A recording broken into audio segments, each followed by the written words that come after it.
Bienvenue sur ma chaîne Mr. Mind. L'objectif de cette vidéo, c'est de partager avec vous mon approche du shooting d'un film de mariage.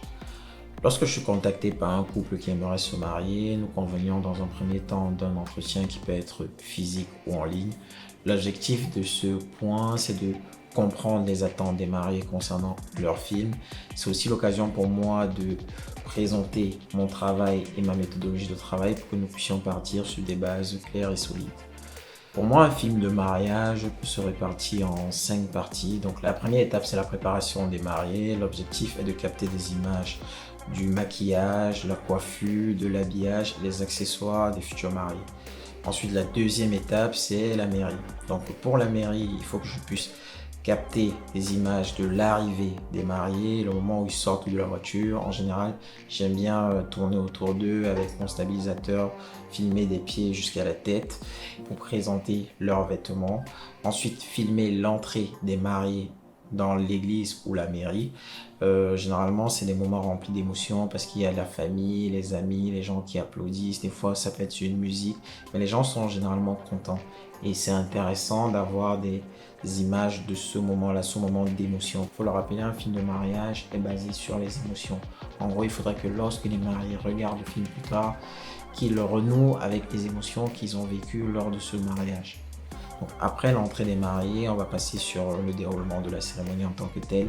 Et l'idée, c'est d'avoir l'ambiance générale du lieu, donc c'est-à-dire filmer les invités qui écoutent le maire ou le prêtre si on est dans l'église, filmer la chorale qui chante, le pianiste faire des gros plans ou des plans serrés sur ses mains lorsqu'il est en train de jouer au piano. Et après, il y a des moments à ne pas louper dans l'église ou à la mairie. C'est généralement les consentements. S'il y a un discours improvisé d'un ami, d'un témoin, d'un parent, c'est intéressant de le prendre aussi. L'échange des anneaux, le petit bisou qui peut être après l'échange des anneaux, c'est aussi intéressant pour le film. Et après, il y aura la sortie des mariés et on a terminé avec l'église ou la mairie. Le prochain point, c'est le vin d'honneur. Mais juste avant le vin d'honneur, il y a souvent un petit moment de photos avec les amis, la famille. Généralement, je l'intègre aussi dans mon film. C'est au choix parce qu'il y a certains vidéastes qui peuvent l'intégrer dans le film, comme d'autres qui jugent que c'est pas forcément important.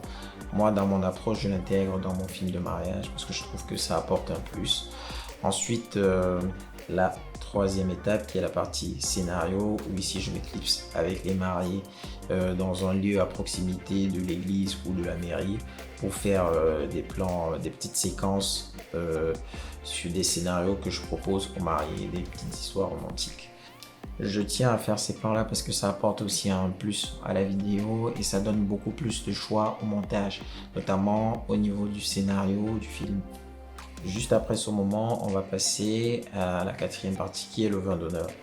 Pour le vin d'honneur, je m'arrange à arriver sur place avant les mariés pour pouvoir filmer l'arrivée des mariés qui est aussi remplie d'émotions parce qu'il y a parfois des chants ou les invités qui vont applaudir et c'est bien de capter ces moments-là pour les intégrer dans le film. Ensuite, il me faut capter l'ambiance générale du lieu, c'est-à-dire les gens qui discutent, qui prennent un verre, qui saluent les mariés. Donc, tout ça est intéressant pour résumer le petit vin d'honneur. Et maintenant, on va passer à la dernière étape qui est la soirée.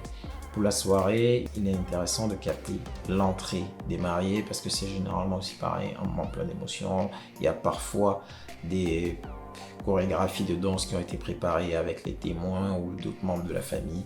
C'est intéressant de pouvoir les intégrer dans le film.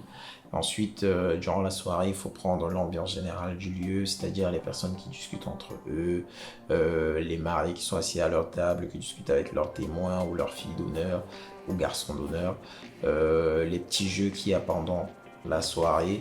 Et après, il y a quelques immanquables aussi, notamment les discours des parents, des garçons et filles d'honneur ou des amis des mariés, le petit moment de danse entre les mariés, la coupure du gâteau, le lancer du bouquet. Et ensuite, on va passer à la dernière étape dans la soirée qui est l'ouverture du bal. Et donc, au moment de l'ouverture du bal, c'est aussi intéressant d'avoir de bonnes images. En général, on est un peu comme dans un clip. Je tourne autour des gens qui dansent avec mon Steadicam et tout. L'idée, c'est d'avoir les meilleurs plans qui vont être intéressants à monter plus tard. En somme, en ayant capté les 5 points cités précédemment, on a tout ce qu'il nous faut pour monter un film de mariage. Maintenant, le plus gros du travail va se faire au montage parce qu'il va falloir se concentrer sur l'essentiel, éliminer les plans superflus, car un film de mariage, en fonction des besoins, ça peut être, on va dire, 5 minutes, 9 minutes ou 15 minutes. Et donc, le gros challenge sera de supprimer les plans qu'on juge inutiles et se concentrer sur l'essentiel. Et là, c'est le plus gros travail. Si cette vidéo a été utile, je vous invite à la commenter ou à la liker. Et si vous jugez qu'il y a des points que je n'ai pas abordés, vous pouvez les mentionner en commentaire. Je vous dis à bientôt et salut.